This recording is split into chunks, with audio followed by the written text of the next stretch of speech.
What we need is not more medication, but more education, because the best prescription is knowledge.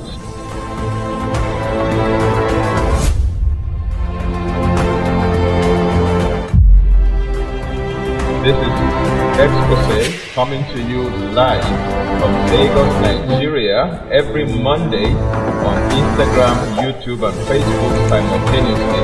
I'm your regular host, Tony Akinyemi. Don't forget, what we need is not more medication, but more education, because the best prescription is knowledge.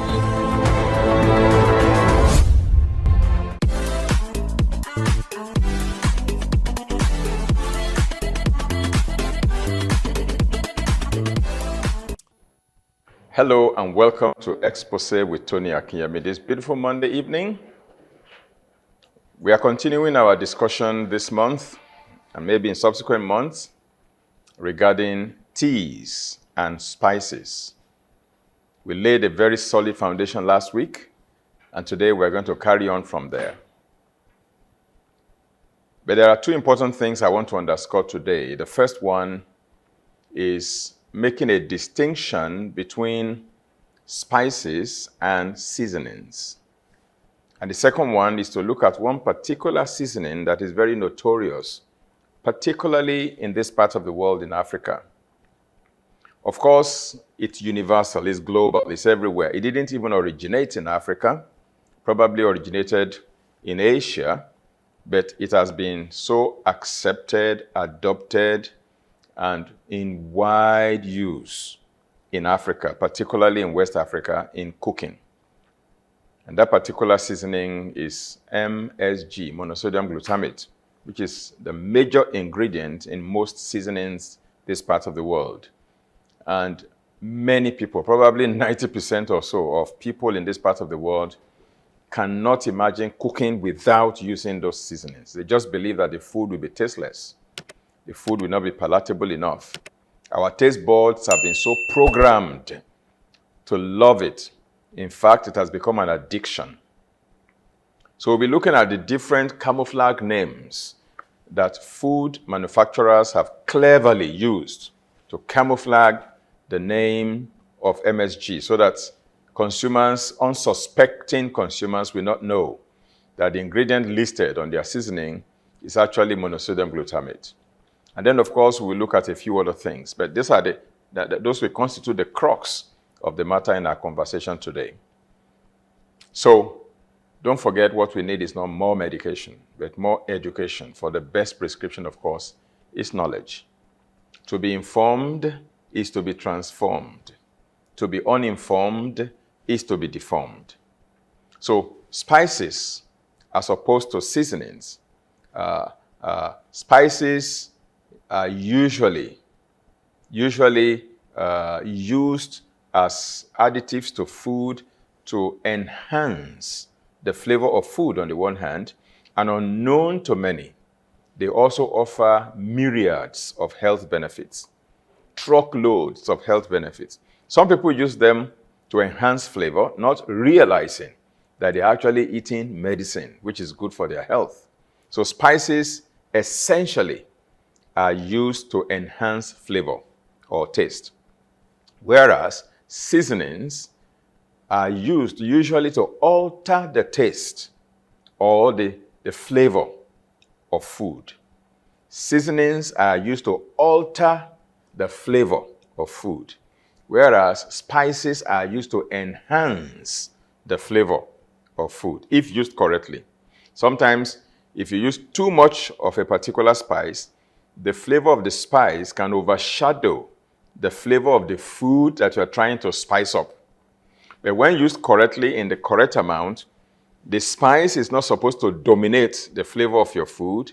Rather, it's supposed to more or less amplify the flavor, enhance the flavor, bolster the flavor. That's the work of spices. But on the other hand, seasonings are not to enhance the flavor, the real flavor of the food you're trying to add them to, but to overpower or to overshadow the flavor of the food you're cooking with its own flavor. The seasoning alters the taste or the flavor of the food. I mean, that's how it goes. Now, most modern seasonings are blends of different substances, sometimes harmful substances, such as MSG that I have mentioned earlier. All right? Now, when it comes to spices, spices are usually made from seeds, for example, such as mustard seed. Okay? Or they can be made from berries, such as allspice, spices. They can be made from the bark of trees, such as cinnamon, for example. Spices can also be made from leaves, such as basil or bay leaf, or even celery. Spices can also be made from the roots of plants, such as ginger, turmeric, garlic, onion, all right? Now, spices are commonly found in most parts of the world that is known as the spice belt. That's around the equator. That will include Asia, West Africa, and the Mediterranean region. That's called the spice belt of the world. This is where they are commonly produced. Of course, you can find them here and there, but the bulk of spices come from this region, the spice belt. And then they, of course, exported to all over the world. So they are found everywhere human beings are found.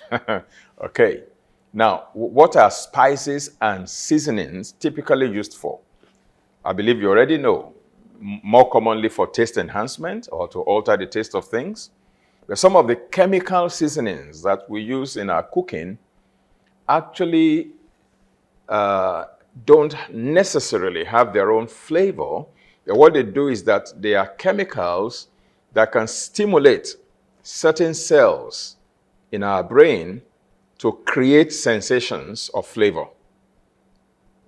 In other words, they tinker with our brain. As they touch the tongue, they send signals to the portion of our brain responsible for taste.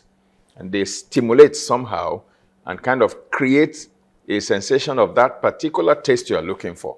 All right? Now, spices are more appropriately for medicinal purposes, rather than just for flavoring food or flavor enhancement.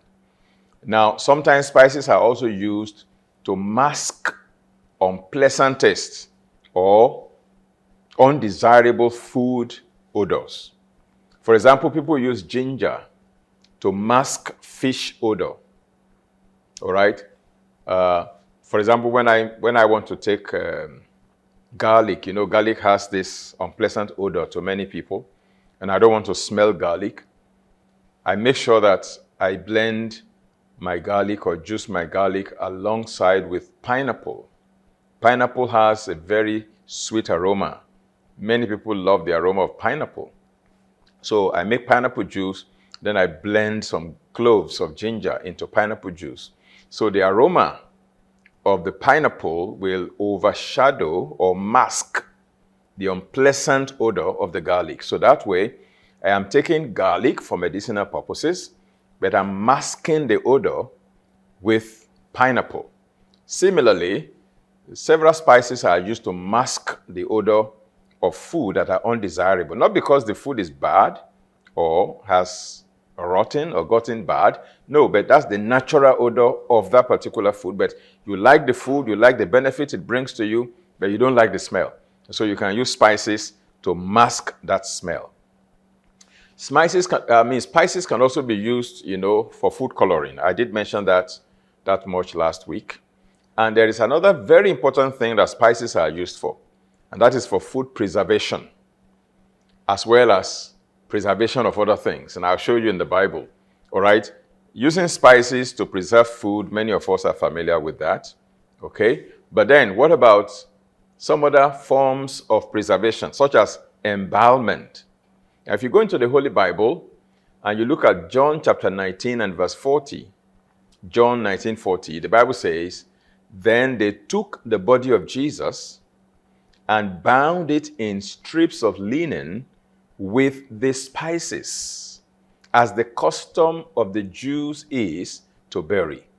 In other words, they used spices for embalmment of the body of our Lord Jesus Christ before he was buried. And thankfully, on the third day, he resurrected. He's alive. Is no longer in the grave. My Jesus is alive. Glory be to God. To die no more. Hallelujah. Okay, so spices can be used also for embalmment or food preservation, or whatever you want to call it. Okay, now, what about spices in health? Well, Alison Ryan, a registered dietitian with a master's degree of the Stanford University, actually said that, spices can be used for many, many, many health benefits, including blood sugar management. And I'm sure by now, many of you already know the kind of spice that will be very useful in blood sugar management, particularly if you refer to the series I did on teas before we got to part B on spices. Cinnamon readily comes to mind when it comes to sugar management. Cinnamon can be used as tea. Cinnamon can also be used as a spice, maybe primarily as a spice, and then secondarily as tea. So spices can be useful in health, in blood sugar management, to enhance insulin sensitivity in diabetics, or maybe not even in non-diabetics. If your insulin sensitivity is sharp, then you're not likely going to develop diabetes. So it can also be useful in diabetes prevention. If you take cinnamon tea regularly, or you use cinnamon to spice your food, you can add a little bit to your smoothie. You can use it in cooking, your soup, your beans, your moi moi, and whatever else you make. Okay, spices can also be used in managing cholesterol levels. Okay, according to Alison Ryan of Stanford University. I have always known that, by the way. Yes, to lower cholesterol. Spices can be used in lowering blood pressure. Spices can be used to improve digestive health, to enhance food digestion, food absorption, and even regular bowel movement. Spices can be used in handling, inflammation, pain, joint pains in particular. Any spice that has anti-inflammatory properties or anti-inflammatory properties, according to our friends in North America, any spice or product that has anti-inflammatory properties can help to reduce inflammation, reduce swelling and soreness, reduce pain. Things like turmeric with the active ingredient curcumin or curcuminoids. So spices can also be used to increase libido. Yeah? It can be used also to as a strategy to reduce salt intake. Of course, we need salt. We need to take salt. I must let you know that. If anybody tells you you don't need salt at all in your diet, that is wrong information, misleading information. You need salt in your diet. But of course, you need the appropriate type of salt, and you need to take it in an appropriate quantity. All right? Those are the two guidelines I need to slot in there. You need salt, no doubt about that, but not just any kind of salt. Highly refined salt loaded with anti-caking agents is antithetical to your health. It doesn't support your health. It damages your health, destroys your health. Refined salt with anti-caking agents and other additives, they are not healthful, okay? But natural salt, such as Celtic sea salt or Himalayan pink salt, all right, from credible sources with no contamination of any kind, you need that kind of salt. They are loaded with minerals and trace minerals. When taken in the right quantity, they support your health. They don't damage your health. They help your electrolyte balance in your body fluids, particularly in your blood. Okay? So, but if you believe that you are addicted to salt and you take too much salt, like I used to have an uncle, is passed on now. If you served him food during his lifetime, if you served him food, he will not even taste the food first to know whether there was adequate salt or not. If you serve him food, the first thing he goes for is the salt shaker on the dining table. And he continues to sprinkle salt all over the place. Salt all over the place. He was addicted to salt. He would eat salt. Of course, he lived to be very old before he died. Okay? I can't remember the age in which he died, but probably in his 80s or 90s before he passed on. But then he ate too much salt, in my view. Too much salt. So people who feel that they're addicted to salt and they want to control, they want to reduce their salt intake, spices can help. Because when you add spices and the spices enhance the flavor of your food, then of course, definitely you don't have to take too much salt. And then spices can serve as sugar alternatives. Some people like to just sprinkle cinnamon or ginger or cloves, and that will help them as far as flavor is concerned, so they don't have to add sweeteners too much to their diet. Sugar is, of course, no, no, no. We're going to go on a short break. When we come back, we will continue with this very beautiful conversation. Don't go away. I'll be back shortly. Meet Emily. She's passionate about living a healthy life, but finds it difficult to access information on health and wellness. Cancer is survivable. That is until she discovered the online healthy living training offered by Reverend Tony Akinyemi on lms.rafainstitute.org. The online healthy living training program is a comprehensive interactive course that covers topics such as nutrition, fitness, stress management, and mental health. The course is designed to provide participants with practical tips and strategies to improve their health and well-being. Emily is now equipped with the knowledge and skills she needs to lead a healthy life. Join Emily and countless others in living a healthy life by signing up for the online healthy living training program today.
Welcome back. This is still Exposé with Tony Akinyemi.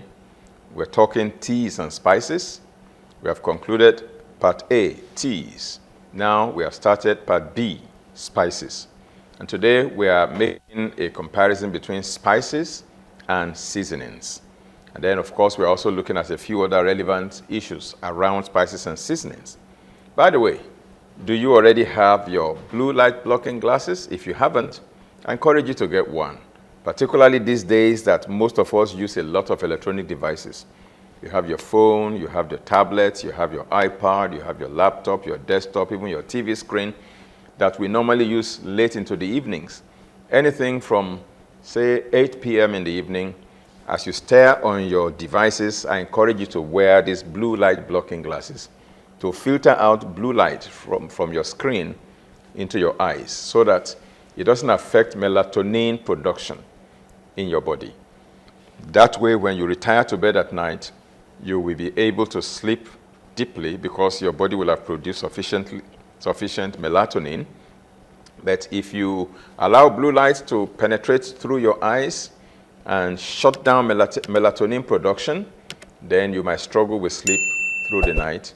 Or if you sleep at all, it will not be deep sleep, refreshing, rejuvenating sleep. Okay, let's come back to our spices and seasonings. We said spices can be made from seeds, from berries, from the bark of trees, from leaves, from the root of plants. And spices are most commonly found in the parts of the world known as the Spice Belt, which includes Asia, okay? Indians in particular, wow, they love spices. And of course, In Africa, West Africa, this is where I live, in West Africa, we also have a lot of spices here. And then the Mediterranean region of the world. And I said in the first half that seasonings usually alter the flavor of food, whereas spices enhance the flavor of food. And most modern seasonings are blends of different substances, some of them harmful, particularly monosodium glutamate. So more spices and seasonings are used more commonly for taste enhancement, more appropriately for medicinal purposes. They are also sometimes used to mask unpleasant taste or food odors. Sometimes they can be used for coloring, okay? Sometimes for food preservation, and in the Bible, spices were even used for embalming dead bodies. Okay, in health, spices can be used for sugar management, for managing cholesterol levels, for lowering blood pressure, for improving digestive health, for handling joint pains, for increasing libido, for, as a strategy to reduce salt intake, and also as sugar alternative. Now, I want to make some specific recommendations in the application of spices in our cooking, in our culinary art. The typical recommendation is for you to use a combination of 3 or 4 spices per menu, not more than that, okay? You may have in your kitchen cabinet where you have your spices, you may have 20 or 30 different spices. It doesn't mean that each time you cook, every meal you make, you have to use all the 20 spices at the same time. No. You have to develop the skills over time to know how to combine 3 or maximum 4 different spices per menu. All right, that's the first recommendation. Second recommendation is you must also understand that not all spices combine well. If you bring this one and this one together in one meal, it may actually spoil the meal for you. So you have to learn which spices go together very well. That comes, well, maybe by training and also by experience. But you need to develop that culinary skill to know how to combine spices and which spices actually go together well. The third thing you need to understand in the use of spices is that a combination of one master spice plus any other 3 suitable spices can be used to make your seasoning. If you are using different spices together to create a seasoning that you can use regularly. By the time you have mastered the spices that go well, that combine well, what you then do is to create, your own seasoning by combining those spices that you have tested and tried and you are falling in love with. They become your favorite combination. All right, so you choose one that is the master spice among the lot, and then you look for 3 subordinate spices, as it were, and you combine them to create a seasoning, which you can then use, so you don't have to be looking for what to combine. You already know these 4 go well. 1 master spice, 3 subordinate spices, and you create a seasoning for yourself, put them in a jar, and you can always sprinkle when you are cooking. Number 4, I must also underscore that there are no known harmful effects for the spices that we all use around the world for ages, but of course it is recommended to always apply moderation. All right? The fact that ginger has been used for thousands of years and they are not known to be harmful does not mean that you should overdo it, because ginger, for example, can be a blood thinner. And it can overthin your blood, particularly if you're already on the blood thinner. So yes, they don't have harmful effects, but that is if you use them correctly. Be mindful of that, all right? So it's important for you to educate yourself at all times to know how to make the most of the beautiful things that God has blessed humanity with. You see, when God created this earth that we live in, He made sure the first 5.5 days, the first 5 days and the first half of the 6th day, God was busy setting the table, as it were. He was creating everything we will ever need to make life comfortable, to make life wonderful, to make life super, super beautiful. He made everything ready. And then in the second half of day number 6, he now created us, human beings, in his image, after his own likeness, having ensured that everything we will ever need to enjoy a rich and satisfying life was already in place. And then he said, let us make man in our own image, after our own likeness. Let us put them here and enjoy all these bounties and all these goodies that we have made available here.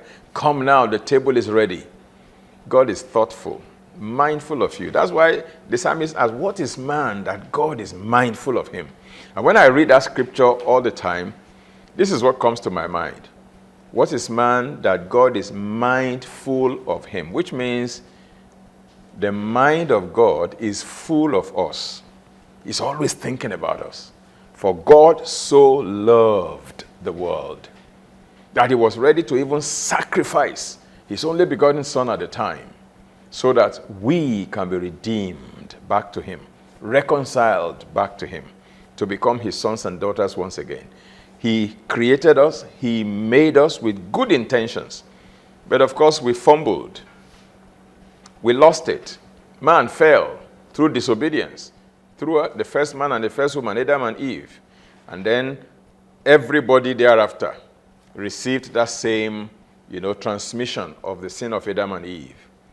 And then God had to sacrifice his Son, Jesus Christ, to buy us back, to redeem us, to reclaim us, so he can restore us to relationship with himself. That's why I keep wondering why people still keep rejecting Jesus Christ. That is the way, the truth, and the life that God sent to us to reconcile us. God is kind and God is wonderful. He has made all things available: herbs, spices, fruits, vegetables, seeds, nuts, grains, you name it, to make life wonderful. We just have to learn how to utilize these things to support our journey on the planet. All right? Now, so let me now come to monosodium glutamate, that terrible seasoning or ingredient in seasonings that many people are addicted to. Now, MSG is both an excitotoxin and a neurotoxin. Excitotoxin in the sense that it's a kind of chemical that over-excites certain portions of the brain. It's also toxic to our central nervous system. That's why I call it a neurotoxin. And in case you need to explore this further, you can get the book by Dr. Russell Blaylock. Russell Blaylock. You can find it on Amazon.com. And I think the title of the book is Excitotoxin, the taste that kills. Excitotoxin, the taste that kills. Professor Blaylock is actually a neurologist. He's a medical doctor. So you need to listen to such a man if he tells you that something is a neurotoxin. Okay, now when MSG is metabolized in the body, one of the end products that it releases is formaldehyde. That is embalming fluid that they use in the mortuary to embalm the dead. Now, MSG causes many hazards in the body, many derangements in the body, many problems in the area of our health. Okay? Especially in children, it can cause seizures. And I have seen in practical life, in my practice, as I support people in their wellness journey, I have seen children that were having epileptic seizures. And all I did was to counsel the parents to remove MSG, any seasoning that contains MSG, take it out from the child's diet. Remove anything containing caffeine from the child's diet. No sugar, refined sugar, no soft drinks, anything that is an excitotoxin or a neurotoxin. Take them out of the child. And they didn't have to give those kids any medication whatsoever. They just removed the offending substances, and those children stopped having seizures. Now, I'm not saying all of them that are having seizures will have the seizures resolved simply by taking away MSG. But you see, there are many things responsible for seizures. Sometimes it could be trauma to the head, all right, or during birth, as they are pulling the head of the baby, the birth attendants or the whoever is attending to a woman trying to give birth to a baby. Sometimes the baby is not coming out, the woman pushes and pushes, and then they clamp the head of the baby and help to pull and draw.